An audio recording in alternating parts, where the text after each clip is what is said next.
So, when you're made, don't look at it as a literal making. Right? He gave you that position. He placed you in that stead. A prince and a judge over us. Do you plan to kill me? And you kill the Mitzrian? Moshe was afraid. Moses was afraid and said, surely this thing is known. Now when Pharaoh heard this thing, he sought to kill Moses. Was Pharaoh interpreted as? Pharaoh. And Moshe is Moses. Fled from the face of him, Pharaoh. And lived in the land of Midian, and he sat down by a well. You got to understand, this is why I love the emotion of a prophet. You see someone beating your people, that means the kind, your kind. Someone from an ungodly nation beating. You would say Moshe took it upon himself because it was within Moshe. And Moshe hit down the Egyptian. When he hit down the Egyptian, someone saw him and he fled. You see, you can't see the devil beating upon the people of the Most High. And you just allow him. You gotta do some, I'm not talking of physical, you gotta do some intercession. You've got to intercede on the behalf. You gotta do some evangelizing.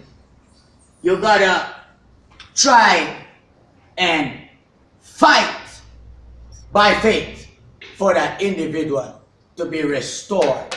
You see your brother battered, don't walk on him, don't walk over him.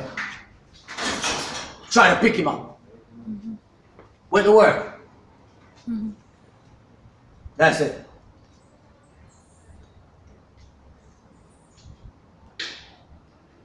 Now the Kohen, what is in 16?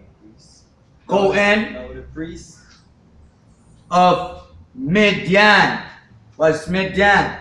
Midian. Had 7 daughters.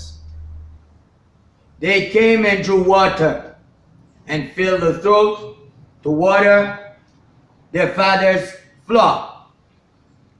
The shepherds came and drove them away.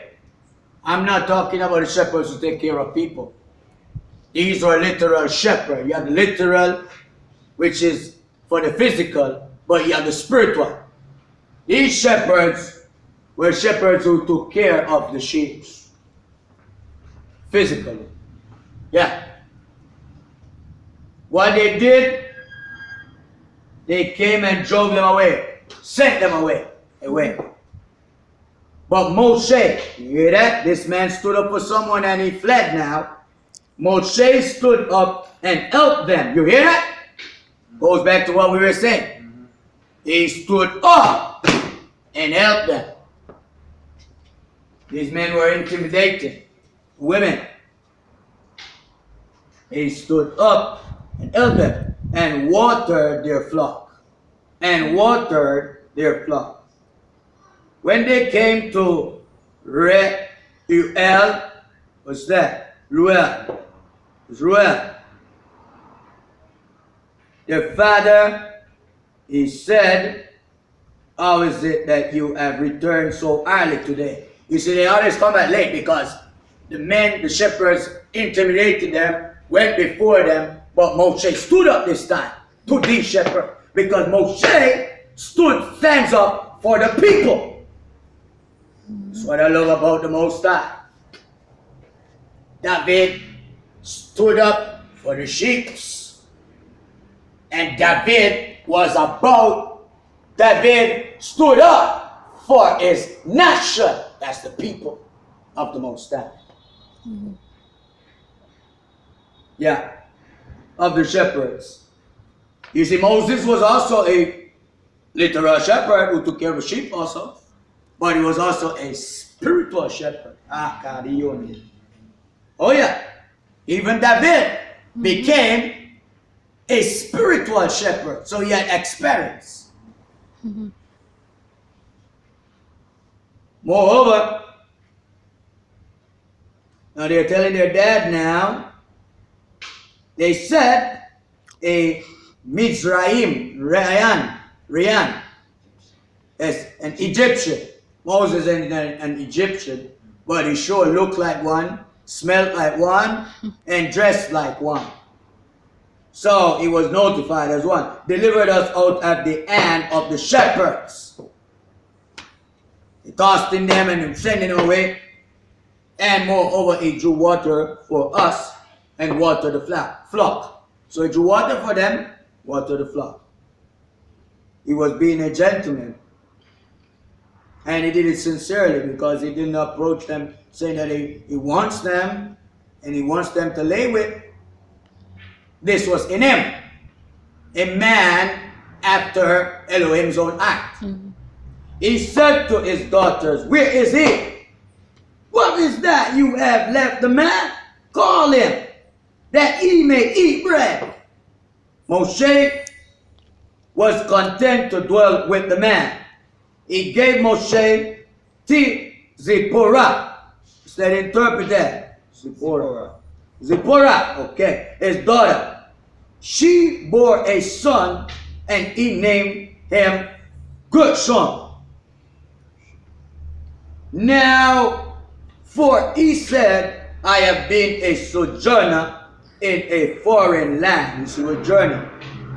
He was sojourning. Yeah. It happened in the course of those many days that the king of Mizraim died. Yeah. The king of Mizraim died. That's, you see, Pharaoh. Pharaoh is a title. Pharaoh is a title. So that Pharaoh who was there, he died. Another one became a Pharaoh. This one was more wicked than the first. Okay.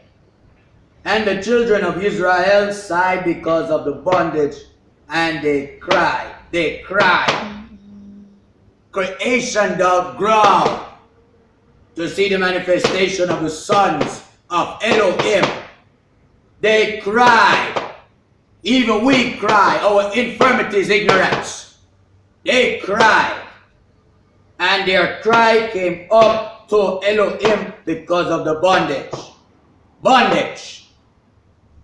Fear puts you in bondage. Bondage to speak, you're afraid. Bondage to do, you're afraid. Elohim heard their groaning. You see, a groaning. And Elohim remembered his covenant with Abraham, with Yitzchak. That's Yitzchak, that's Isaac, that's right. And with Yaakov, Jacob. Elohim saw the children of Israel, and Elohim was concerned about them. You hear that? He cared about them. He took it into notice. He concerned. If someone is concerned about your state.